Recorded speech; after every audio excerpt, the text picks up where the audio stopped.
Hey guys, I'm here with Dave. Dave's a new carpenter that's working with us. He's apprenticing with us in our company, and we're here to talk about the trades and to talk about the path into the trades. Dave, why don't we start with how you got into the trades? Well, I had always wanted to be a carpenter, but it wasn't something that we heard about in school when I was a kid. No messaging. No messaging. No, yeah. It was always college, and I went to college. I got my degree in teaching, and I taught for 7 years as a high school Spanish teacher. And then it got to a point where this passion and interest in carpentry, I couldn't contain it anymore. So I made the switch into carpentry. But that transition was very difficult because there wasn't a clear pathway into it. But we talk about pathways all the time, and so I want to ask you, I was going to say, was that hard to leave? You had a job with benefits and pay, and you knew your job. You were there 10 years. You knew what to do every day. You knew what to expect. To the unexpected, was that a really hard? And then how did you find the next job? How did you become a carpenter? How'd that work? That was Craigslist? What'd you do? Yeah, What'd you do? I started first by looking on Craigslist, and I got this feeling that it wasn't really I didn't know what I was getting into. Yeah. So I transitioned to looking at carpenters that I knew or that friends who had hired them Makes knew. sense. Yeah. And I was referred to a company in Massachusetts by my neighbor who had an addition built on his house, and that's where I got my start. And they hired you, so you got on the crew. They hired me without any experience. Any plan for you? Any training program or anything set forth when you got hired? Or No. See, No. I think that's the problem. So there's a lot of problems with why there's a skills gap these days, but there is no pathway for kids. And like you said, in high school, there's no real mention to like, hey, this is an option for you, or option, like you said to me earlier, was option is almost has a negative connotation. Yeah. I almost think that, we need to rethink how, look, I'm talking as an owner or a boss trying to run a company and hiring guys like Dave. I think that we need to rethink how we do things. We need to rethink our recruitment efforts, our training efforts, and apprenticeships and stuff like that, as well as retainment. So you get a guy like Dave, he's good, you want to keep him. How do I keep him? How do we keep him motivated and focused? Let's talk about recruitment. What have you seen for recruitment? From other employers? Yeah, what's out there? What do you like? Like I said earlier, there wasn't much recruitment out there for young talent. Right. It was always drive by a job site, and if you like the work that you see, knock on the door and see if they'll hire you. So as far as recruitment goes, I don't know where to look for it. I don't know how it happens. Well, I'm spoiled with the sense that I have the Concrete Carpenter website, Toolbox Buzz, and we do tool reviews, and I have that social media platform which I can put out and put out to a bunch of people and a bunch of eyeballs, and that's how you found me. Yeah. I put out a post and said, I'm hiring, I'm looking for someone who's motivated and passionate, and boom, Dave was one of 2 or 3 guys that replied. Which was a godsend that somebody put that out there that they were looking for. I think what I see for recruitment is Craigslist. Indeed, I see that stuff. And that's really not recruitment. That's just help wanted lists. Yeah. We did, a few weeks ago, you may have seen, if you follow our social channels, we did a career day with NARI. NARI stands for National Association of Remodeling Industry. And they put on a career day every year. And there's about 500 kids that come through. And we talked about cordless tools and cordless technology and showed them some of the cordless tools. But it's also FaceTime in front of young, impressionable kids who are thinking about the trades, and we had some great conversations. So to me, that's recruitment, and I must have handed out 100 business cards. What's the return on that? Maybe 2%, maybe 2 people will call me for summer jobs, but it's still recruitment. So I guess we just got to be better about how we get the word out, whether, I know a painter friend of mine puts a help wanted sign on the back of his truck. He's driving around and he's help wanted. We looking for painters. I'm not 100% sure of the right thing, but recruitment is definitely part of the solution. The other part, and I think the most important part, is training. Right? What do you think? Absolutely. Yeah. It was really clear when I started here what I was going to expect in the first 2 years of working here. And that, kind of calmed a lot of my, worries about transitioning into a new career and not having experience prior to this. And so being given a roadmap of what to expect as far as the skills I would need to develop and then the benefits that I would receive from acquiring new skills, it makes it so transparent that it's almost hard not to accomplish it. Right. So right. that was something that I think when we started working together. That was helpful to you? You found that helpful? Incredibly helpful. So what Dave is referring to is I have a list of expectations, and if any of you want to send me an email at robertrobillard@comcast.net, I will share that list with you.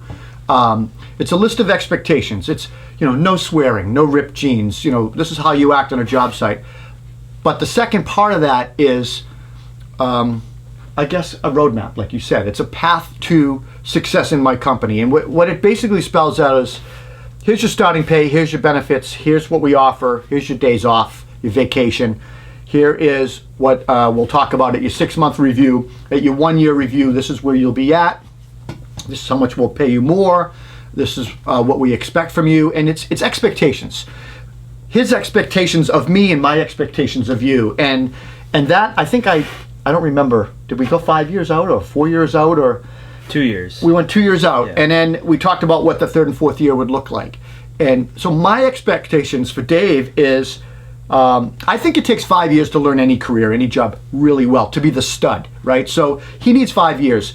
But in 2 to 3 years, I want him to be the point where he's 100% independent, can do whatever he needs to do. I can send him anywhere he needs to go. He's doing that a little bit now.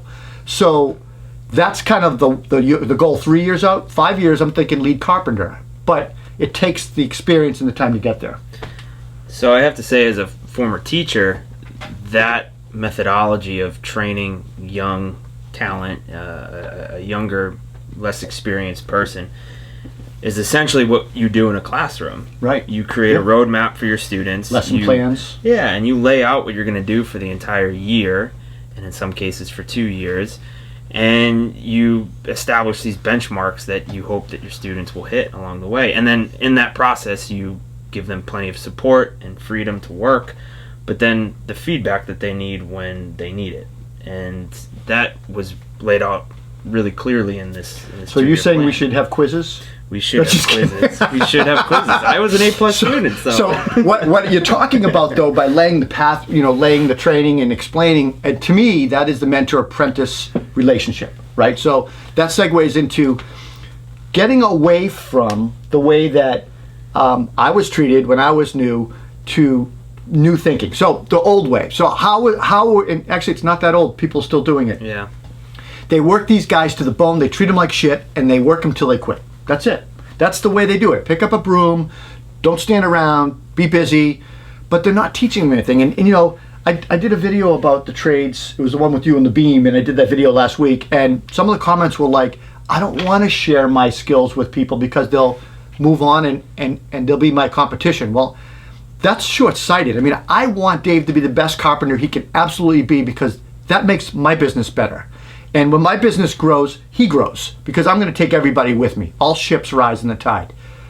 That's the old way doesn't do that. They treat people like crap. The new way, we need to think differently about the people that are next to us. So we use the terms mentor, coach, teach, help, guide, roadmap. And we use those words all different ways and different times, but I think that's the path. I think it's like I'm a big what's the word I'm looking for? Kinetic learner and visual learner. So I want to do and see. Yep. So it's explain, demo, do, and we do that. What would you say? How do you learn? You visual? It's fun. It depends on the skill that I'm learning. When it came to academic skills, it was very much I needed to have my own space and read about it and process it that way. But now that I'm on a job site, I like to read about things after I've done them. Interesting. And so that provides me that context that I need for when I go to read something.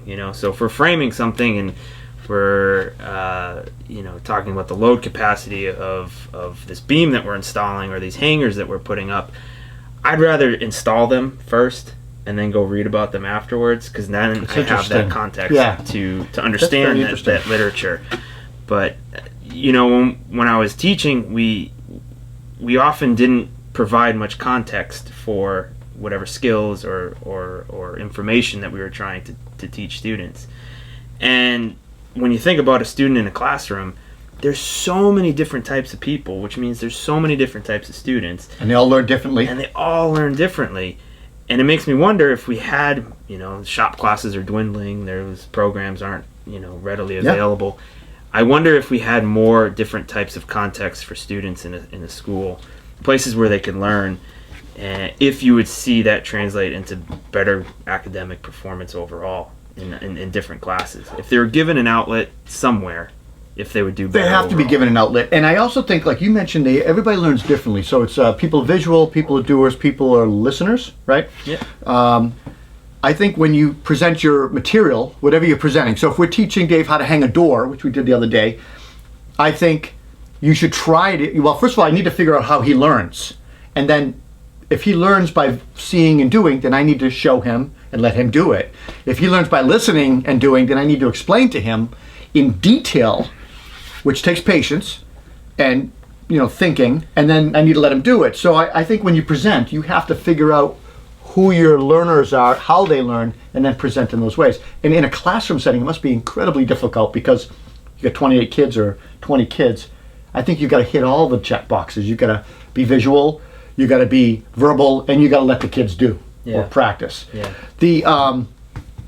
I think it's hard, and I think it's almost a paradigm shift where I think the bosses of today, the owners of today, the people that are hiring new people today, they do need to start thinking differently. You need to train these guys, and you need to teach them to do. And, I know we're doing it, but I almost feel like I talk to other guys in the trades, friends and guys at the lumberyard, they just hire guys, and if they work out, they work out, they don't invest. And there's no investment.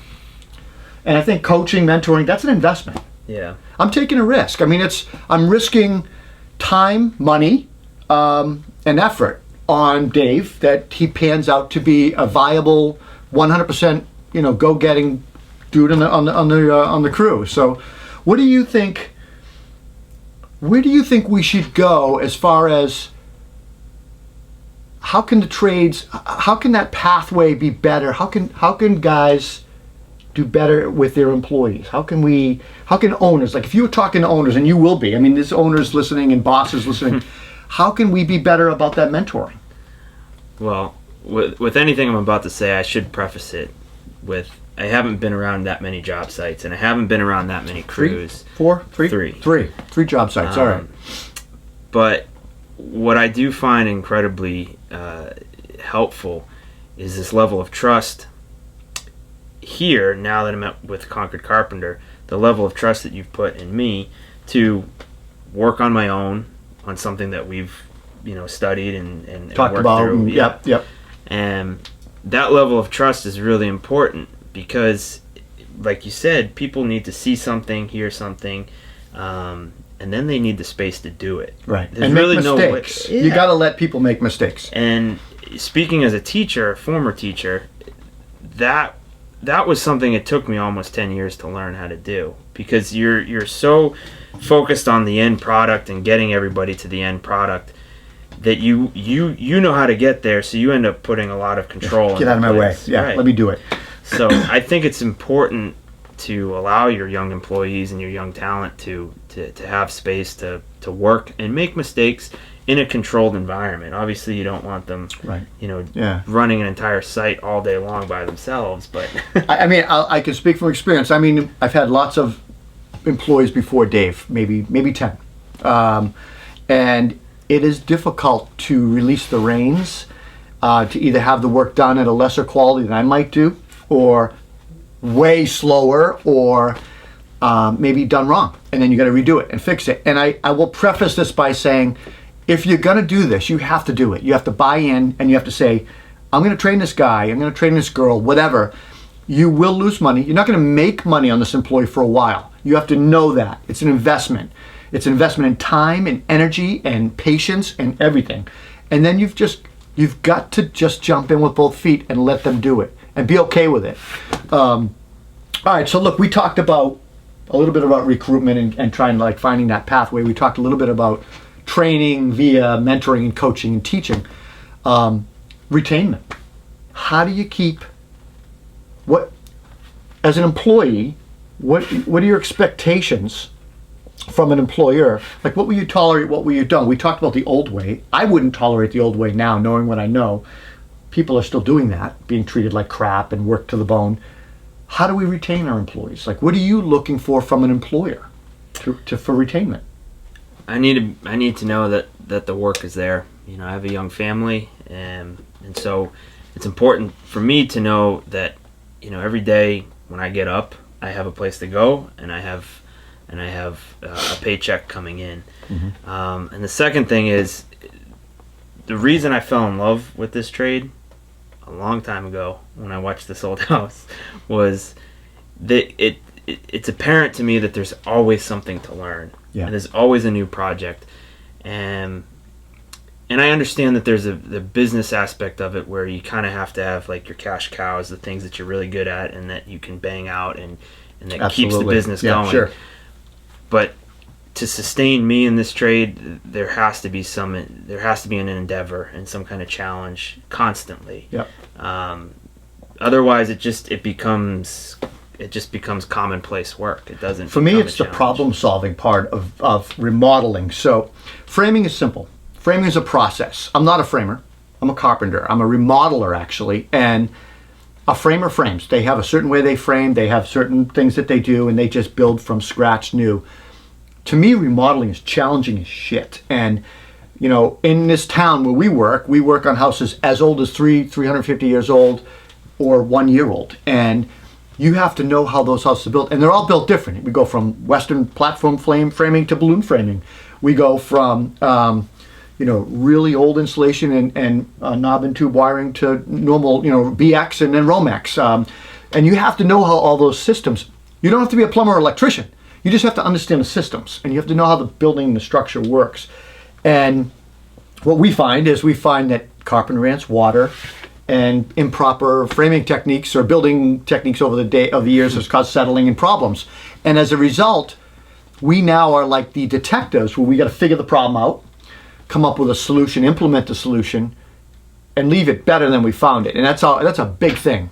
I've always been, Henry Ford had a saying, quality or integrity is doing the right thing when nobody's looking. And that is huge in my business and huge in how I operate and how we operate. We got to do it right. And, someone's hiring us to put that beam in like we did a few weeks ago, and we got to do it right. And we found out that it wasn't really point loaded all the way down. Well, you got to fix that. You can't leave it. You can't just run to the bank, cash a check, and move to the next job, because reputation matters. So those are the kind of things that are important. So we got off track a little bit. We were talking about retainment. I think I heard what you said. You were talking about you need to work and you want a challenge. Me, for retainment is I think it's important to find the right employee. So, and I've been through a lot of employees, and I think that there are people that just come to work and punch a time card. We talk about this. And then there are people that want to do the work. They want to craft. They're proud of what they do. Those are the people you want to hire. You want passion. And that's what I talked about in that other video. I can't teach passion. I can teach carpentry and remodeling, but you have to have passion. Now, he has passion. I saw it, and I sunk a hook in. And I'm like, okay, let's try this.